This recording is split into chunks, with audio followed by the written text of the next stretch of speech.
Here's how to get money to grow your business. I was speaking at an event the other day and somebody in the audience asked how they could get somebody like me to give them money to grow their company. And I told them without a doubt, before you look for any external money, one of the very best ways to fund the growth in most businesses is by running internal promotions that fund the next stage of your growth. In fact, one of the very first things an investor is going to look for is what you've done so far to maximize your growth and your profitability before they will ever consider investing in you.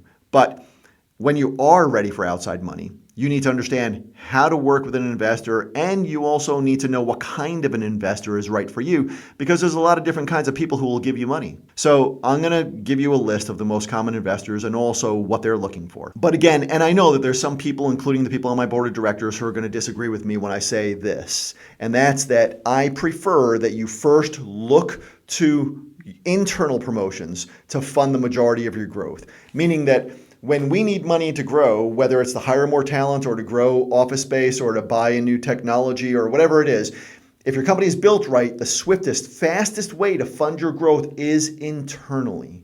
And if you can handle more internal growth and you want somebody who's built 12 successful companies and invested in over 100 other companies to help you, then subscribe to this channel, because this is one of the only channels that gives you real tactics and brings you what's currently working to grow companies without all the fluff. And it's all free, so please subscribe. But when you need more money, right, for a much bigger jump forward, let's say that you're ready to grow, but in order to scale, you need a cash infusion of maybe $10 million or so. In that case, the very first thing that you need to do is to be able to prove your projections, because most investors, including me, might say something like, oh, okay, this looks great. We'll give you maybe $1 million up front. And we expect a certain amount of growth in these areas. And if you reach the growth within this predetermined time frame, let's call it 8 months, then we'll go ahead and release another $3 million. And after that, we're going to expect blank growth in these other areas. And if you reach that growth in X time frame, then we'll release another $3 million, and so on until you're funded the full $10 million. Because no smart investor gives you all the money on day one. And once you understand that, you need to know what kind of an investor is most likely to give you the money that you need. Are you going to pitch friends and family? Are you looking for smart money, meaning that the person or group funding you also brings specific knowledge that you need or relationships that they're going to leverage for you? Or maybe you're looking for an angel investor or venture capital money or an investment banker or home office. If you've never done this before, getting funded is fucking confusing and it's easy to get taken advantage of. So at the very least, you need to prepare so that you look like you know what's going on. And you should be able to answer questions like, what size investment are you looking for? Like, is it 200K, a million, 10 million, 30 million, or is it somewhere in between?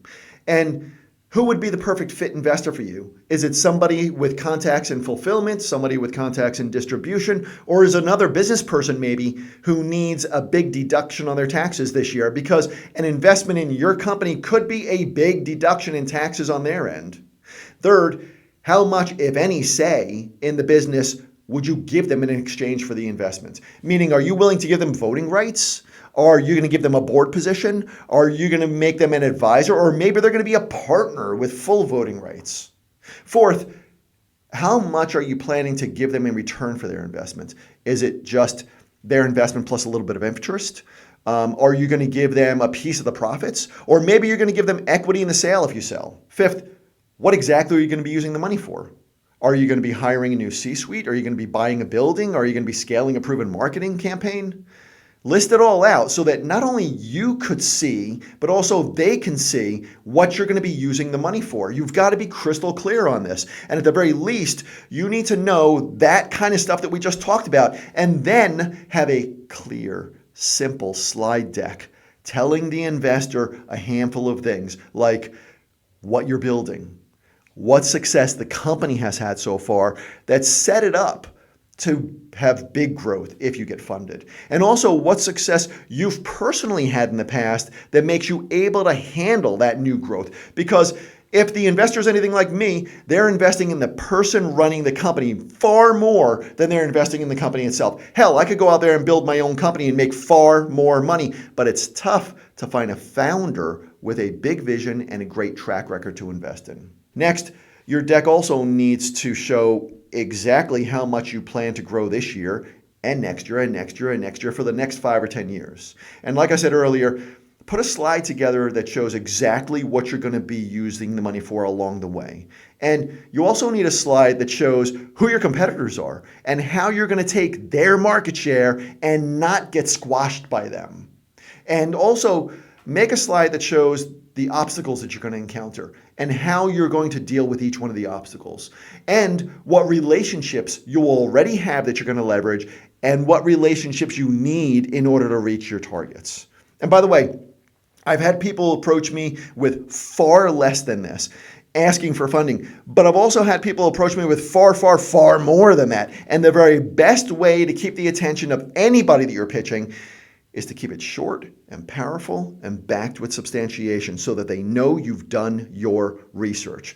And after you put some thought into those questions, here's what you need to know about some of the most common investors. An investment banker is going to take your idea and they're going to go out there and they're going to sell it for you. They're going to pitch your idea to all their contacts and they're going to help you secure funds that you need to grow in exchange for a piece of the pie. On the other hand, a venture capital firm is going to fund you with their money, but most likely they're going to want to bring on a proven team, maybe a CEO, a COO, a CFO, a CMO, something, because that'll give them a level of certainty that you'll reach your goals and that they'll make their investment back plus a lot more. And most VCs are going to require ownership in your company in exchange for lending you the money. Then you have what some entrepreneurs think is the easier route, which is an angel investor, which is usually much less formal. Maybe it's family and friends or crowdfunding, or maybe it's an actual angel firm. And most angel investors, man, they truly want to support business growth, but they also want to get either a good return on their money or convertible debt or both.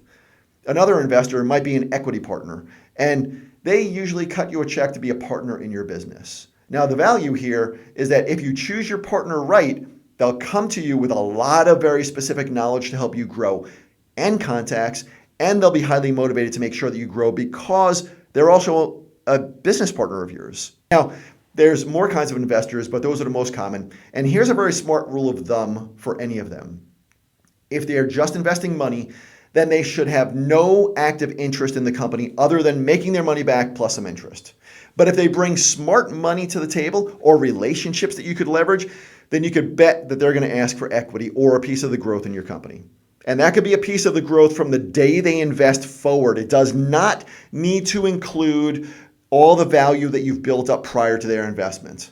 Now, if you're growing fast and you need help figuring this out, or you want to fund your own growth without giving away control, then go to my website and see if there's any spots left in Club 28, which are the few companies that I advise every year. And while you're there, take a look at the companies already in that program who have scaled 100, 200, even 1,000% over the last few years, because businesses that were built to grow always grow. But those who are not specifically engineered to grow rarely grow, and they often hit plateaus. I'll have a link put underneath this video that you could see if you're part of our YouTube family. But if you're hearing this podcast on another platform, then it's chrisguerriero.com and just look for the Club 28 link.